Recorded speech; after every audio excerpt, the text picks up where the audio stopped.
अरे कौन हो आप लोग और कैसे अंदर घुसे चले आ रहे हो? मैम हम लोग स्टूडेंट्स हैं। स्टूडेंट्स? ये बूढ़े लोग कब से स्टूडेंट्स बन गए? मैम हम पढ़ना चाहते हैं इसलिए यहाँ आए हैं। क्या हो रहा है ये सब?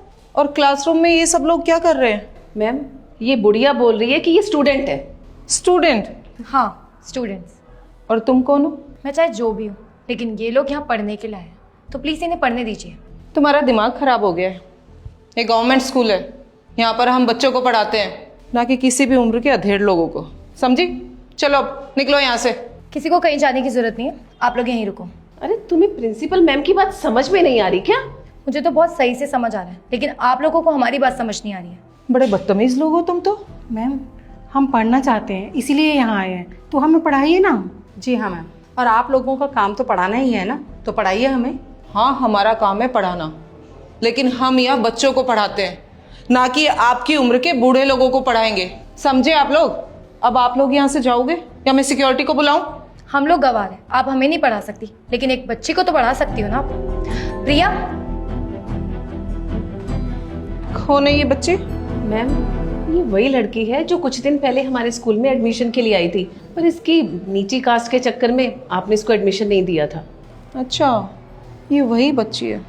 इसको तो हम एडमिशन नहीं दे सकते। क्यों मैडम, आप इस बच्ची को एडमिशन क्यों नहीं दे सकते?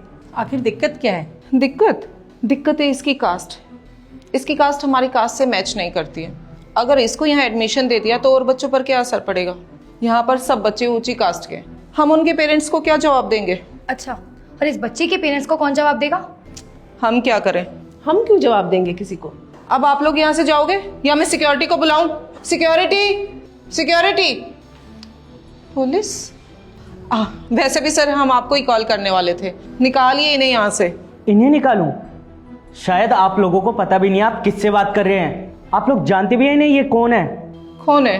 ये यहाँ की IAS officer miss Sarita Kumari हैं। IAS officer? हाँ, और मैं यहाँ स्कूल में इसलिए आई थी क्योंकि आपने इस बच्ची का एडमिशन करने से मना कर दिया था, वो भी एक सिर्फ कास्ट की वजह से। और इसलिए मैं इनके पेरेंट्स को भी साथ लेकर आई थी, ताकि इनके पेरेंट्स का भी मैं यहीं एडमिशन करवाऊँ। और आपने क्या कहा था, अगर इस बच्ची के पेरेंट्स पढ़े लिखे होते तो आज इस बच्ची के साथ ये व्यवहार नहीं होता। वैसे मैडम आपको एक बात बता दूँ, कभी भी ना पढ़ाई की कोई उम्र नहीं होती है। किसी भी उम्र का इंसान कभी भी ज्ञान प्राप्त कर सकता है, ये बात आपको समझ आनी चाहिए। मैम हमें माफ़ कर दीजिएगा, हमें नहीं पता था। क्या कहा आपने? आप दोनों को माफ़ कर दूँ? ऐसे कैसे माफ़ कर दूँ? आप लोगों ने सोचा भी है कि आप लोगों ने अभी क्या किया है? अरे आपने एक बच्ची को एडमिशन के लिए रोका, वो भी सिर्फ एक कास्ट की वजह से। हम लोग स्कूल जाते हैं, अपने बच्चों को भेजते हैं, क्यों? ताकि वो पढ़ाई लिखाई करे, ज्ञान की प्राप्ति करे। लेकिन जिस स्कूल के टीचर ही ऐसे हो, वो बच्चों को क्या ही ज्ञान देंगे? मुझे तो शर्म आ रही है। आजकल की दुनिया इतनी एडवांस हो गई है, इतनी आगे बढ़ गई है, लेकिन आप लोगों की सोच अभी भी पिछड़ी है। आप लोगों को पता है स्कूल में यूनिफॉर्म क्यों सेम पहनाई जाती है? ताकि सारे बच्चे एक दूसरे को इक्वल नज़र से देखें, ना कि भेदभाव की नज़र से। वो तो शुक्र है मैं यहाँ आ गई और ये लोग मुझे मिल गए, वरना मुझे आप लोगों की असलियत के बारे में कभी पता नहीं लगता। न जाने आपने कितने बच्चों के साथ भेदभाव किया होगा। खैर, अब मुझे आप लोगों से कोई बात नहीं करनी है। माफ़ कर दीजिए मैम, हमसे गलती हो गई थी। एक मौका आप दे दें तो। क्या कहा आपने? मौका? क्या आपको एक और बार मौका देने से उन बच्चों की ज़िंदगी सही हो जाएगी जिन बच्चों को आपने पढ़ाने से मना किया था? नहीं ना? तो बस मैं आपको कोई मौका नहीं दे सकती।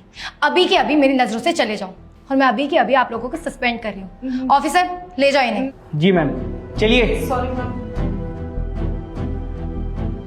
मैम आपका बहुत बहुत धन्यवाद। हाँ मैम, आपका यह एहसान हम लोग ज़िंदगी भर नहीं भूलेंगे। देखिए, ये तो मेरा फ़र्ज़ है आप लोगों की सुरक्षा करना।